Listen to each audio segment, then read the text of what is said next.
আসসালামু আলাইকুম, সবাই কেমন আছেন? আশা করি সবাই ভালো আছেন।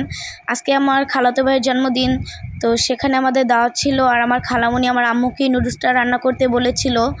আর আমার আম্মুর রান্না করা নুডলসের রেসিপিটা আজ আমি আপনাদের সামনে শেয়ার করব। চলুন রেসিপিটা দেখে আসি। এখানে প্রায় আধা কেজির মতো নুডলস এবং পাস্তা নিয়েছি, আর তারপর নিয়েছি নুডলসের মশলা এবং সস। এখানে নিয়েছি 10টি পেঁয়াজ কুচি, 20টি কাঁচামরিচ কুচি এবং 5টি টমেটো কুচি। আর এখানে নিয়েছি অনেকগুলো ধনিয়া পাতা কুচি, এগুলোকে কেটে আমি রেখে দিয়েছি। আর এখানে নিয়েছি 6টি ডিম। আর এখানে নিয়েছি প্রায় 1 পাউর মতো মুরগির মাংস, এগুলোকে হলুদ মরিচ লবণ দিয়ে ভালো করে মেখে নিয়েছি। আর চুলায় একটি পাত্র বসিয়ে সেখানে পানি গরম করে নিয়েছি। পানিটা গরম হলে এখানে আমি নুডলস দিয়ে দিচ্ছি। নুডলসগুলো দিয়ে আমি পাস্তাগুলোও দিয়ে দিচ্ছি। এগুলোকে দিয়ে ভালো করে আমি এটাকে নেড়ে নিচ্ছি, ভালো করে এটাকে সিদ্ধ করে নিচ্ছি। যখন ভালো করে সিদ্ধ করা হয়ে যাবে তখন এটাকে নামিয়ে ফেলবো। নামিয়ে একটি জালিতে আমি পানি ঝরাতে দিব যাতে পানিগুলো ঝরে যায়। আর এখানে আমি কিছু সবজি নিয়েছি, আলু এবং বরবটি, এগুলোকে টুকরো করে আমি একটি পাতিলে সিদ্ধ করে নিয়েছি।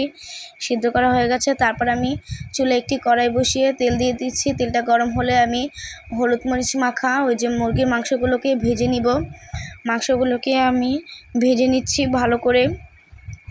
তারপর ভালো করে যখন ভাজা হয়ে যাবে তখন এটাকে নামিয়ে ফেলবো। আর চুলায় একটি বড় পাত্র বসিয়ে সেখানে দিয়ে দিলাম পরিমাপ মতো তেল।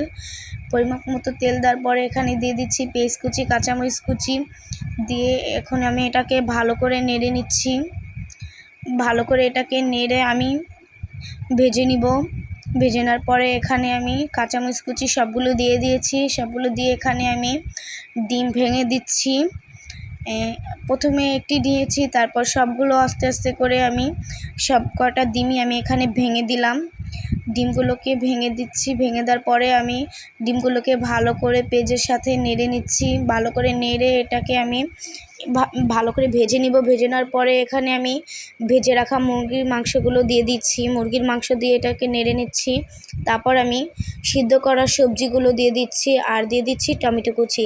এগুলো দিয়ে ভালো করে একসাথে মিশিয়ে নেড়ে নিচ্ছি। তারপর এখানে দিয়ে দিলাম ধনিয়া গুঁড়া এবং লবণের স্বাদ মতো লবণ। এগুলো দিয়ে ভালো করে নেড়ে নিয়েছি।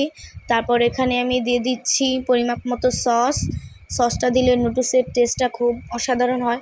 তারপর আমি এখানে সিদ্ধ করে রাখা নুডলস এবং পাস্তাগুলো দিয়ে দিচ্ছি। নুডলস দিয়ে আমি মশলার সাথে এবং সবজির সাথে ভালো করে এটাকে মিশিয়ে নেড়ে নিচ্ছি। ভালো করে নেড়ে নেওয়ার পরে এখানে আমি নুডলসের মশলাটা অ্যাড করে দিচ্ছি।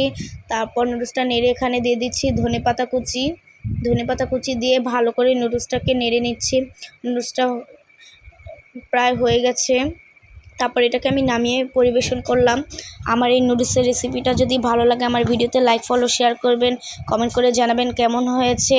আর আমার ওই খালাতো ভাইয়ের 2 বছর পূর্ণ হয়েছে, ওর জন্য সবাই দোয়া করবেন, ও যেন সুস্থ থাকে, ভালো থাকে। আর আজ এই পর্যন্তই। সবাই সুস্থ থাকবেন, ভালো থাকবেন। আল্লাহ হাফেজ।